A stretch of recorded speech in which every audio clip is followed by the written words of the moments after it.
এগুলো আপনারা বলেন সবসময় যে ভালো সিনেমা হয় না, সেই ভালো সিনেমার না হওয়ার যে বন্ধাত্মতা, সেই বন্ধাত্ম ঘোচানোর জন্য কিন্তু এই যে সিনেমা আছে, লাইক প্রেশার কুকার। এটা একটা মাস্ট ওয়াচ মুভি।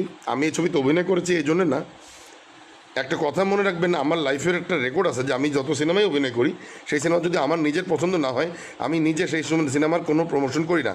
সেটা ছবির প্রডিউসার কিংবা ডিরেক্টর যে মাইন্ড করুক, আমার যায় আসে না কোনো। কারণ আমি আমার ব্যক্তিগত জায়গা থেকে আমার যে এথিক, সেই এথিকে আমি চলি। আমি কারো গোলাম না, কারো দাস না, আমি কারো কথাই চলি না। আমি আমার গোলাম, আমার মনের গোলাম, আমার মগজের গোলাম। সো আমার যেটা সাপোর্ট করতে মন চায় আমি সেটাই করি। আমি দেখেন প্রেশার কুকার আমার 56 নম্বর সিনেমা। আমি নিশ্চয়ই সবগুলো সিনেমা নিয়েই আমি ফেসবুকে এসে লাইভে বা মানুষের কাছে বড়াই করে বড় গলায় বলি না, কিন্তু প্রেশার কুকার নিয়ে বলছি। এর আগেও অনেক সিনেমা নিয়ে বলছি যেগুলো আমার দৃষ্টিতে মনে হয়েছে যে এই সিনেমাগুলো অ্যাডভান্স এবং বাংলা ছবিকে এগিয়ে দিয়েছে। হ্যাঁ, সো সেরকম একটা সিনেমা প্রেশার কুকার। এবং আমি বলতে পারি যে প্রেশার কুকারের মতন সিনেমা, এই গল্পে নির্মিত সিনেমা, এমন গল্পে নির্মিত সিনেমা বাংলাদেশে কখনো কেউ হয়তো চিন্তা করছে কিন্তু বানানোর সাহস পায় নাই। এবং সেই বানানোর সাহসটা কে করেছে? রায়হান রাফি করেছে। Raihan Rafi is that director who is always brave heart. এবং সে যে কোনো গল্পে সিনেমা বানাইতে পারে। আপনারা অনেকেই তাকে অনেক ধরনের সমালোচনা করতে পারেন। হ্যাঁ, আমাদের ইন্ডাস্ট্রিতে অনেকেই তাকে অপছন্দ করে, অনেক ডিরেক্টর প্রডিউসার, কারণ মার্কেট দখল করে আছে। রায়হান রাফি গত কয়েক বছর ধরে টপ ডিরেক্টর। সব মিলে অনেকেই তাকে হিংসা করতে পারে, কিন্তু Rayhan Rafi is fact for ঢাকাই বাংলা ফিল্ম রাইট নাও। সে ফ্যাক্ট, হি ইজ ফ্যাক্ট। এবং সে আবারও সেই ফ্যাক্টটা প্রমাণ করবে যে সে why Rayhan Rafi is fact for ঢাকাই বাংলা সিনেমা কারেন্টলি। আপনি প্রেশার কুকার দেখেন, প্রেশার কুকার দেখলে আপনি বুঝতে পারবেন যে এই প্রেশার কুকার সিনেমা বাংলাদেশের মতন একটা দেশে বানাইতে কী পরিমাণ কলিজা লাগে। আমি জাস্ট এটুকু আপনাকে বললাম। এবং সেই কলিজাটা রায়হান রাফির আছে। আমি আমার নিজের অভিনীত সিনেমা বলে বলছি না, আমি চ্যালেঞ্জ দিলাম। এই যে যত সিনেমা হয়েছে তার মধ্যে নাম্বার 1 মাস্ট ওয়াচ মুভি হচ্ছে রায়হান রাফির প্রেশার কুকার। এবং দিস ইজ বেস্ট মুভি এই ঈদের, এবং এই ঈদের ডার্ক হর্স মুভি। এটা একটা স্লো পয়জনের মতন। এই রায়হান রাফির এই প্রেশার কুকার দেখবেন আস্তে আস্তে আস্তে আস্তে এটা গ্রাজুয়ালি উঠবে। এবং ওর মোস্ট অফ দ্য সিনেমা তাই হয়, প্রথমে ওঠে না, আস্তে আস্তে আস্তে আস্তে উঠতে উঠতে টপে চলে যায়। সো আপনারা দেখবেন প্রেশার কুকার, এবং দেখে আপনারা বললেন আমার সাথে যে আসলে এই আমার কথার সাথে আসলে মিল আছে কিনা। প্রেশার কুকার বাংলা সিনেমাকে আরও এক ধাপ এগিয়ে নিয়ে গেছে, এবং রায়হান রাফি বাংলাদেশ সিনেমাকে একাধিকবার কয়েক ধাপ এগিয়ে নিয়ে গেছে। এবং এই প্রেশার কুকার দিয়ে রায়হান রাফি আরও একবার বাংলা সিনেমাকে এগিয়ে নিয়ে গেল। এবং this is must watch movie, this is new movie, একদমই অ্যাডভান্স মুভি, নেক্সট লেভেলের মুভি। বাংলা সিনেমার প্রেক্ষাপটে this is next level movie. তো সবাই হলে গিয়ে প্রেশার কুকার দেখেন, এবং পাশাপাশি দম, তারপরে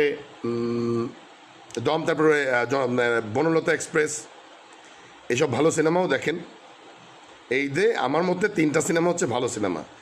বাকি দুটো যে সিনেমা, ওইগুলোর নাম আমি বলতে চাই না, এগুলো তথাকথিত কমার্শিয়াল সিনেমা।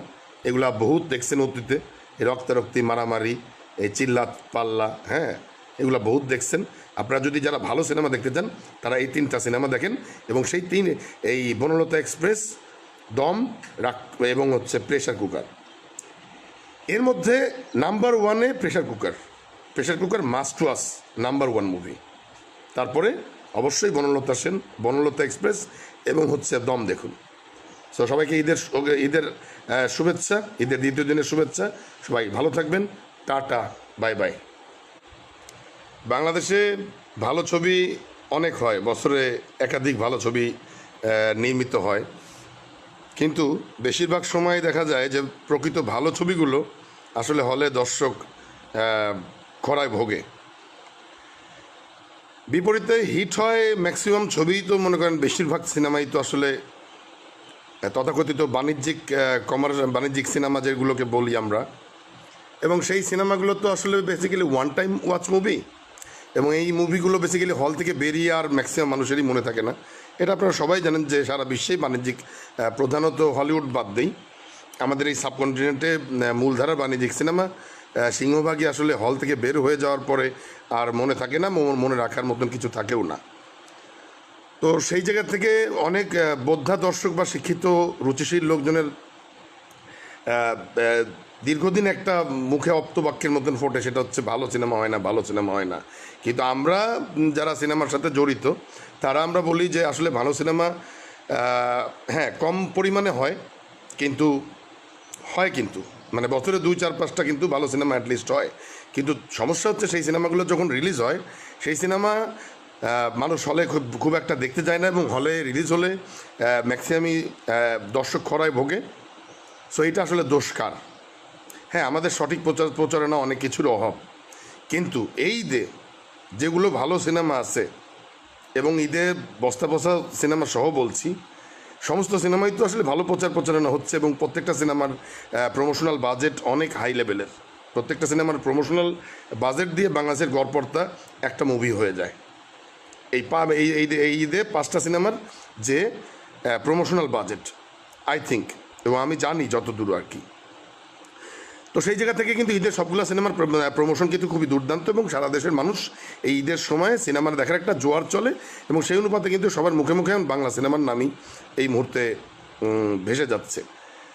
সো দেখেন, এর মধ্যে কিন্তু খুব ভালো সিনেমা আছে, যে লাইক প্রেশার কুকার। এটা একটা মাস্ট ওয়াচ মুভি। আমি এই ছবিতে অভিনয় করেছি এই জন্য না।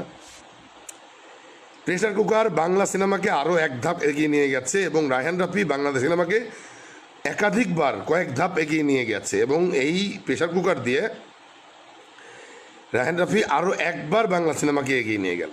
এবং this is must watch movie, this is new movie, একদমই অ্যাডভান্স মুভি, নেক্সট লেভেলের মুভি। বাংলা সিনেমার প্রেক্ষাপটে this is next level movie. তো সবাই হলে গিয়ে প্রেশার কুকার দেখেন।